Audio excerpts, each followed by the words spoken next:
Hello everyone, my name is Sharon and I also go online by Frosted Snow, and my little Gunpla YouTube channel just recently hit 50,000 subscribers. This feels like a particularly meaningful milestone to me, so I wanted to make a special video that would be both helpful to you guys and kind of commemorate my entire Gunpla journey.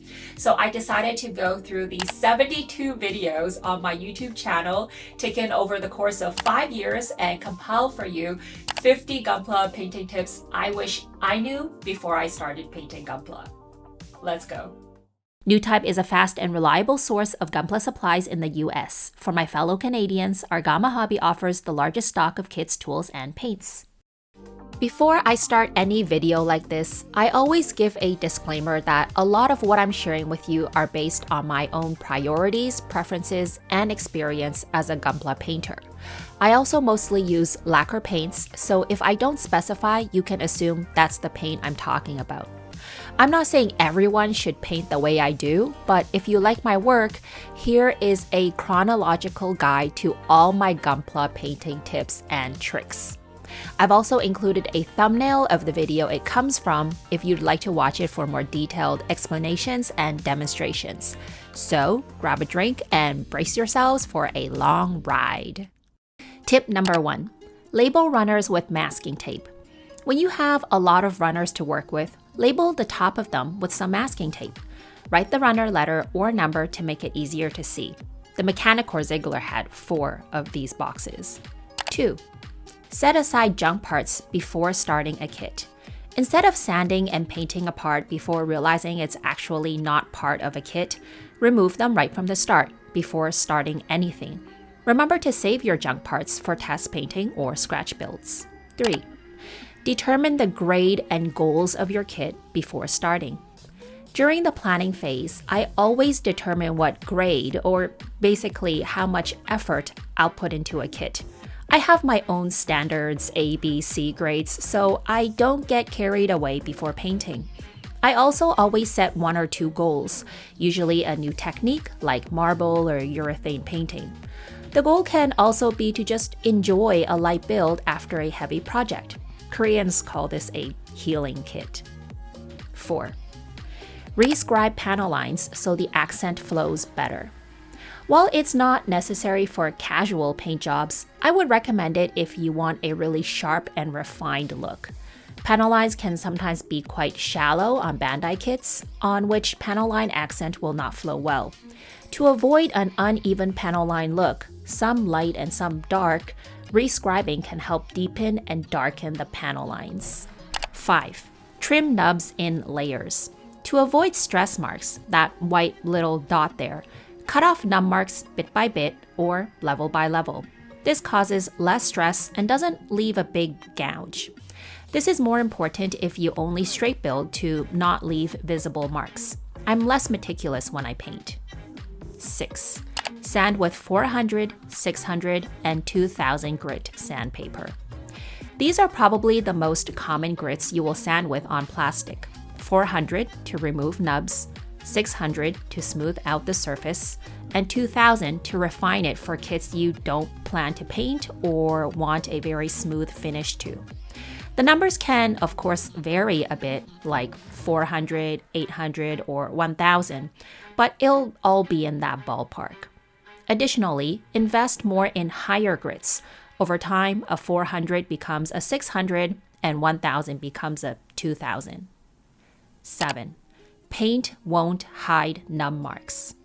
Many beginners have the misconception that paint will cover flaws. It doesn't. In fact, it accentuates it, as you can see here. 8. Only wash third-party and resin kits. Mold release is the reason why you see people wash parts. It is an oily substance to help your Gunpla parts or runners come off the mold during production. However, it can also interfere with your paint adhering to your parts, often causing bubbles. To wash this off, I've used dish soap and dental cleanser tablets. While it's definitely a good idea to wash third-party and resin kits, I've almost never found mold release on Bandai kits, so there's really no need to wash them. I never do. 9. Swap out these stubby Zaku spikes. The short, dull, rounded Zaku spikes look very comical and silly to me. I always try to change them out with these builder parts, which really upgrade the look. 10. Replace plastic pipes with metal. I often replace plastic pipes and pipe armor with metal ones. Use wires underneath the metal pipe to give it form. Do be prepared for a lot of work, but it really takes the kit to the next level. 11. Get the Mr. Hobby Pro Conboy 0.3 airbrush. This is the only airbrush Cookie and I have ever used. Is provided in every hourly Gunpla studio rental, and the one airbrush I recommend to anyone who asks me, what airbrush should I buy?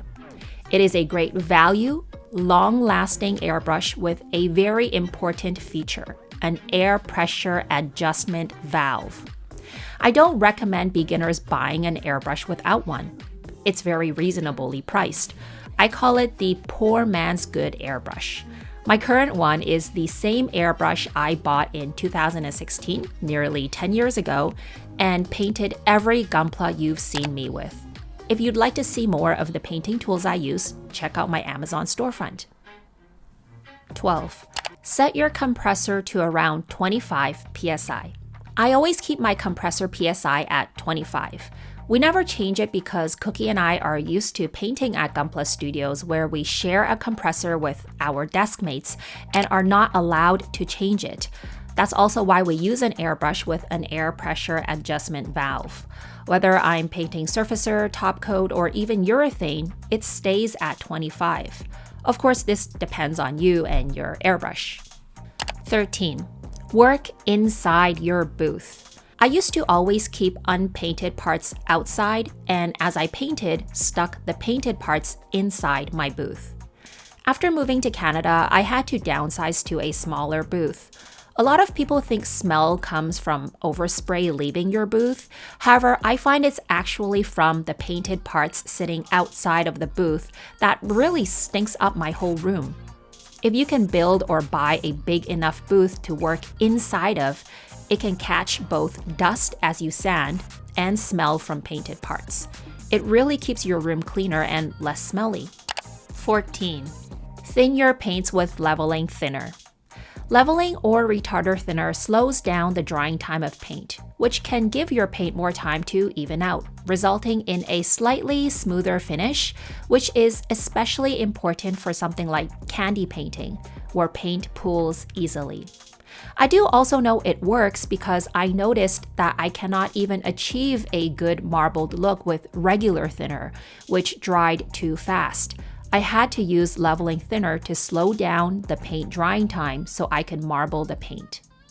While most of the time you probably won't be able to tell the difference, I like that extra backup insurance for a smoother finish. 15. Aim for higher thinner to paint ratio. I usually thin my paints with the maximum recommended thinner ratio on the bottle instructions. The downside of this may be that my paints are thinner and may need an extra coat to achieve its true color, but the advantage is it gives a smoother paint finish. And you'll notice I like clean paint jobs. Besides, you should generally be giving 2 coats of every paint you use anyways, at least a tacky and wet coat, whether that's surfacer, colors, or top coats. Spraying one thick single coat only to achieve its true color basically requires you to dump a lot of paint in one go onto a part, which can give you the orange peel look because thicker paint can come out a lot bumpier. 16. Surfacer and trusted paint brands helps your paint stick. A common question I get is, does your paint chip or scrape off from the inner frame? You'll see that even with all this movement, my paint stays intact because I've taken the best precautions I can to prevent it. My paint doesn't peel off with masking tape or rub off with enamel thinner, which others have said they experienced. First, I always use surfacer because I've seen people who don't for the occasional kit and who literally had the paint flake off in their hands. This was a guy at my old Gunpla studio. He said he wanted to try Skip-in Surfacer. Not every kit that doesn't have surfacer will flake, but I don't want to take even that 1% chance after all the work I put into it. You never know when the paint decides to come off. Second, I always try to stick to big brand paints and test or generally avoid smaller brand paints. Big brands are big for a reason. They are durable and good quality. In Cookie and my experience, small brands often have small problems that we'd rather avoid. 17. Test paint on spoons first. Before using any new paint brand or color or trying a new painting technique, test paints on a spoon first. You can see how the color will look out of the bottle, alongside other colors, under different lighting, and the quality of your execution. It can save you a lot of time and from possibly ruining your actual kit.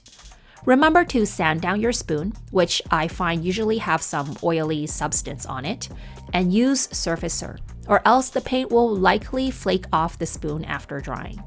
18. Paint in this order: lacquer, enamel, acrylic. These are the most common types of paint you'll use on Gunpla. I go in a lot more detail in the original video, but in a nutshell, the strongest paint goes on first, the weakest last. Lacquer is stronger than enamel, which is stronger than acrylic.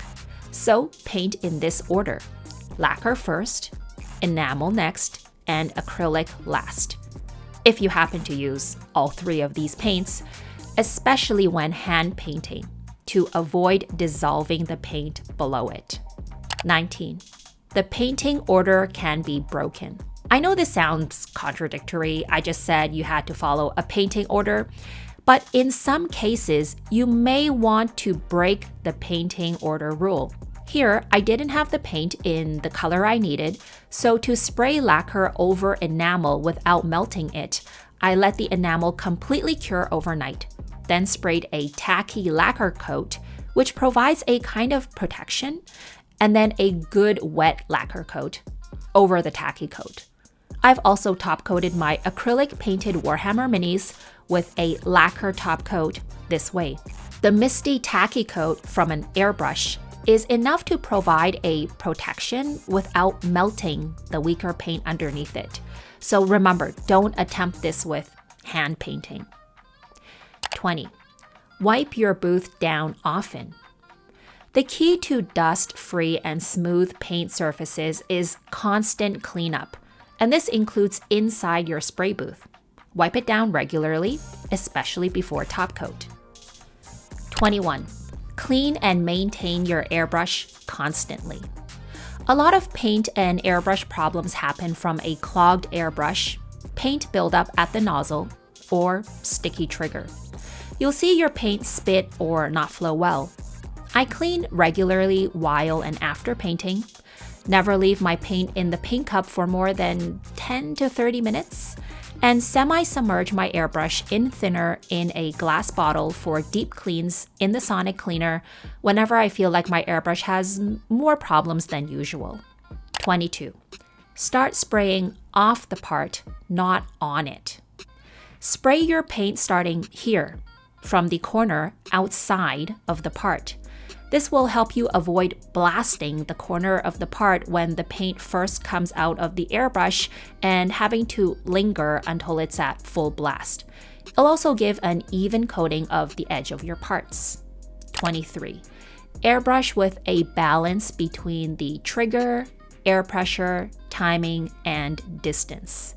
This is basically a summary of my how to airbrush tutorial. These four main factors differ depending on the thickness of your paint, PSI, the size of your parts, and needs to be constantly adjusted according to your situation. 24.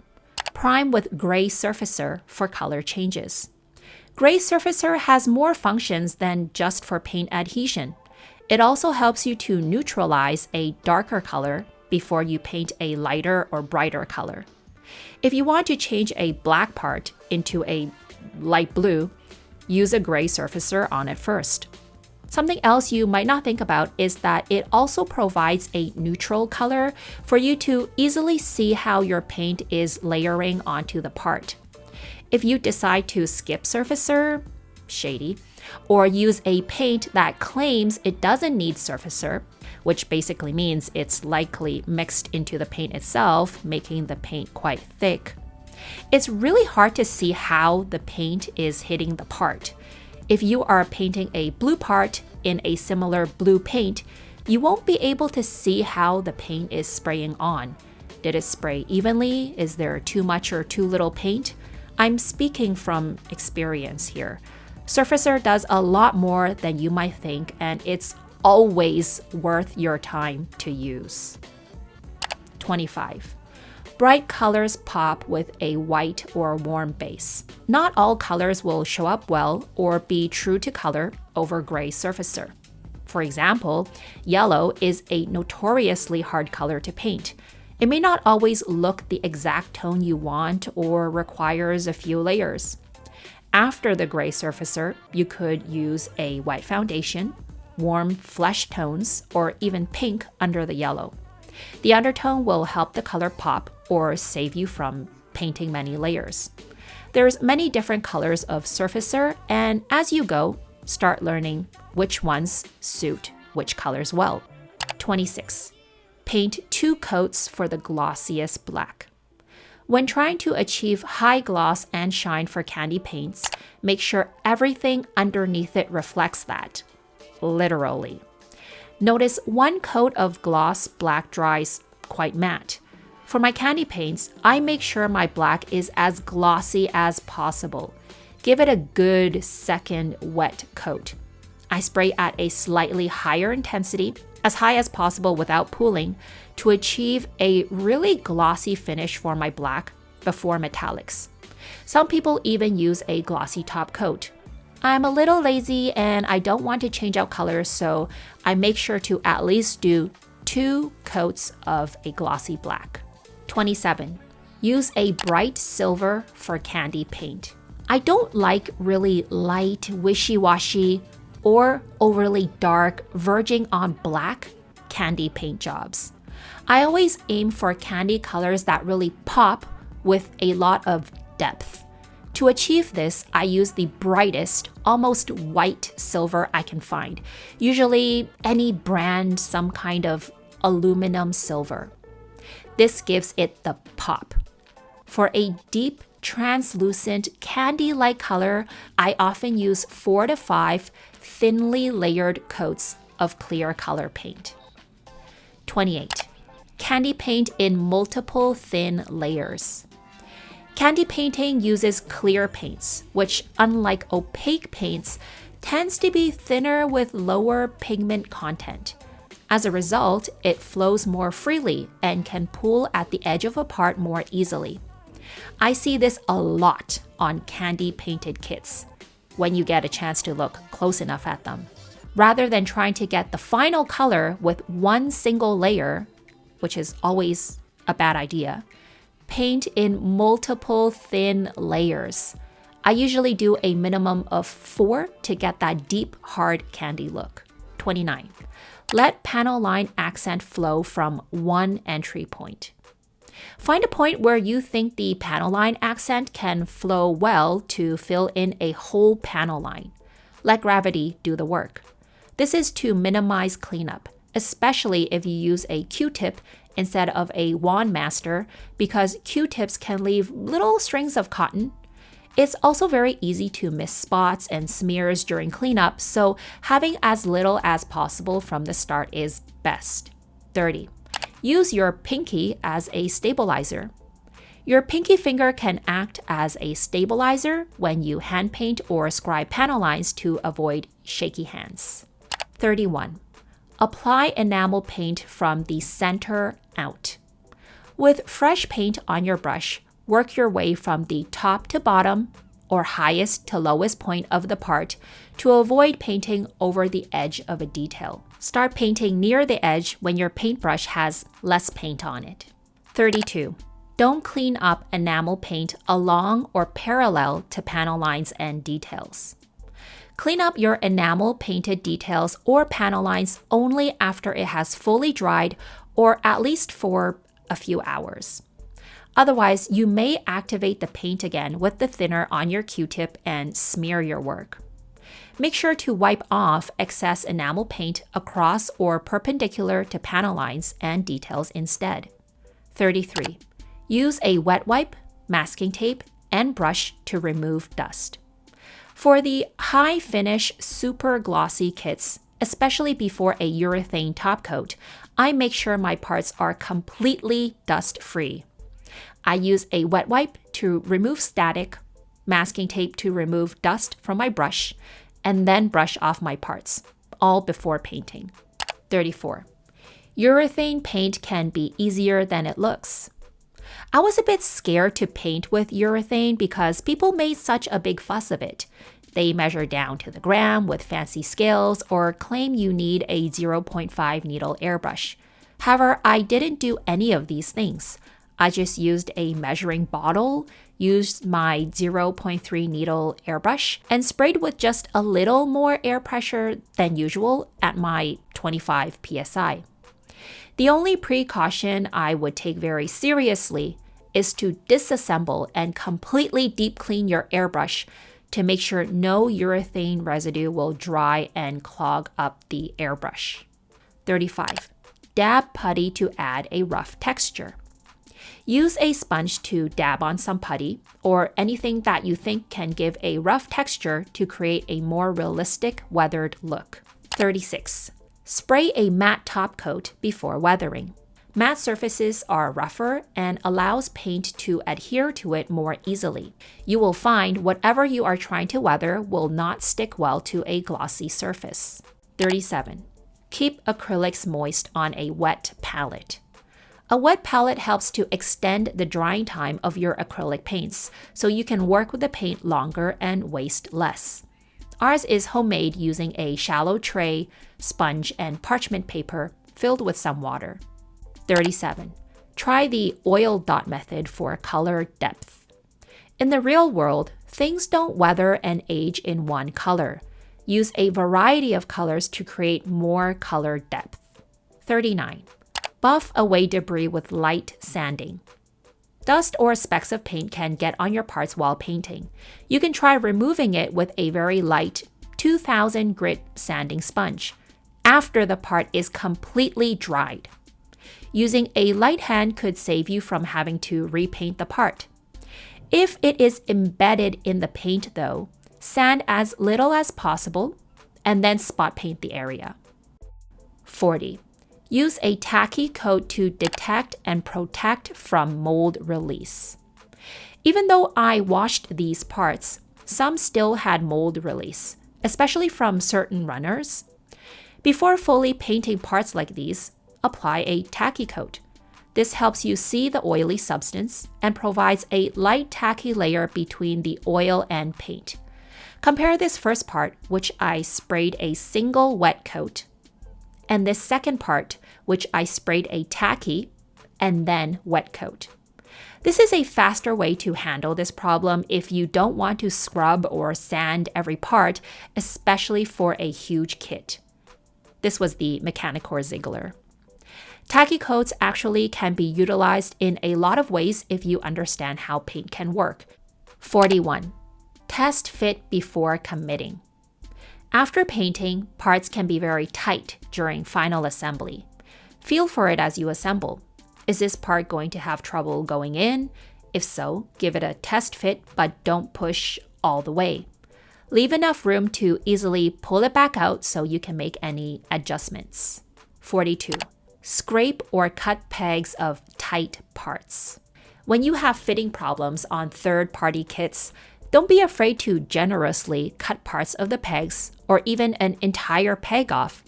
Some fits are so bad, I glue on small bits instead. 43. Super glue pegs to tighten it. If you over-scrape or overcut a peg to loosen it during final assembly, that's all right. Using some super glue and super glue accelerator to thicken it, or any similar product, cement and cement accelerator, UV resin, and a UV light, can quickly thicken the part up again. 44. Be creative with your tools. I've found so many unexpected uses for my tools. I use an art knife to twirl and expand holes that are too small, or a sculpting tool to push in tight parts. Long nose pliers have come in real handy in a pinch. Think outside the box. 45. Elevate your build with a base. Most of the time, we are ready to move on by the time we finish painting a kit. However, if you can muster just a bit more energy, the addition of even a simple base can really level up your kit to the level of a display piece. You can find lots of cheap materials around you. I bought this base for 50 cents from Daiso and picked up some rocks outside. While I did use Citadel paints here because I already had them, the majority of the base was painted with cheap art store acrylic paints. Remember to use a variety of colors and medium to create depth and realism, if that's what you're going for. You could also just give a little paint, decal, panel line accent, and top coat to a Bandai action base. 46. Practice applying decal and assembling without runner numbers before painting. If you are completely new to painting, I highly recommend you paint a small kit first, an SD or HG. Get a feel for what the entire painting process is like. Did you have trouble finding the exact parts to apply water slide decals to before the kit is assembled? How will you best organize your parts and assemble it without runner numbers? These aren't really things you want to try to figure out in the final stages of a massive first painting project. If possible, practice whatever you might find difficult that doesn't require painting first. 47.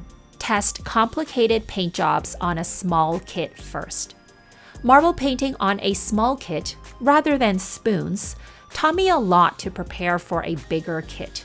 For example, it showed me that the marble paint came out differently on small and big pieces, the drying time was too fast on big pieces, and that I needed to paint parts like the helmet as one piece for a cohesive look. I then problem solved and practiced more before moving to my real kit. I wouldn't have learned any of this painting on spoons. 48. Theory rules everything. Learn it. When people watch YouTube videos, they only want to see execution. They want to see the paint flow. They don't want to learn theory, properties, and reasons. However, you'll see that theory forms the foundation behind all good execution, and I try to include it in any comprehensive tutorial. Don't skip these parts. Listen hard. If there's anything you don't understand, research it. Find out the reason behind the action. 49. Mistakes help you grow. Keep building. Failure is the mother of success, or, something corny like that.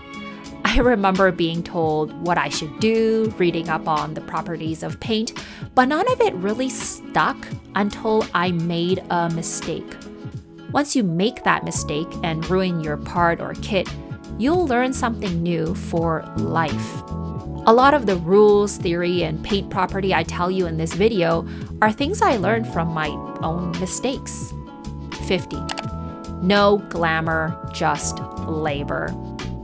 I used this slogan recently on my Instagram to express the fact that YouTube Gunpla build and paint videos are countless hours of work, highly and strategically edited into a 20-minute video that's meant to be entertaining for high view retention so that it does well in the algorithm and drives more traffic to the channel. Unfortunately, viewer attention span is short, which means YouTubers are forced to create snappy videos that captures the gist of their build, but never the depth of it. Also, most YouTube builders don't want to show you their mistakes. Think, how many have you seen that do?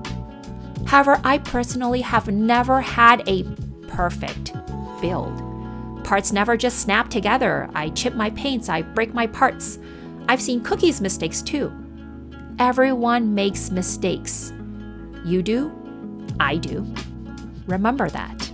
Building and painting Gunpla is not about being perfect and not making mistakes.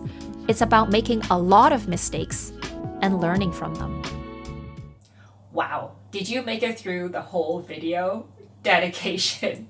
If you did watch the whole video, did you feel like anything was missing? Where are all our resin kits? I actually had to separate the resin content into a separate video because this one was already getting so long. Think of this as more of a basics guide and the resin video as more of an advanced one. I will be releasing a part 2 Resin Gunpla Painting Tips Guide, which will cover everything from how to start a resin kit, surface prep, painting, and assembly. You'll notice I didn't talk much about panel lining, masking, and enamel painting here, which will be covered in more detail in the upcoming resin tips video. Even if you only paint plastic, these are skills that can be applied universally, so watch out for the next one. Of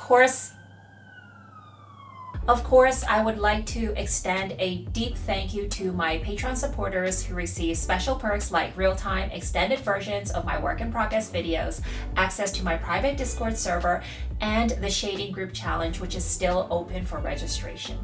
Truly, without you guys in the past 5 years, going from giving birth to being a working mom and moving across the country, there is no way I could have justified the time and effort I invest into this channel. Thank you so much also to my viewers for following me on my little Gunpla journey, taking me from 0 to 50,000 subscribers. There will be many more videos to come, and happy building, everyone.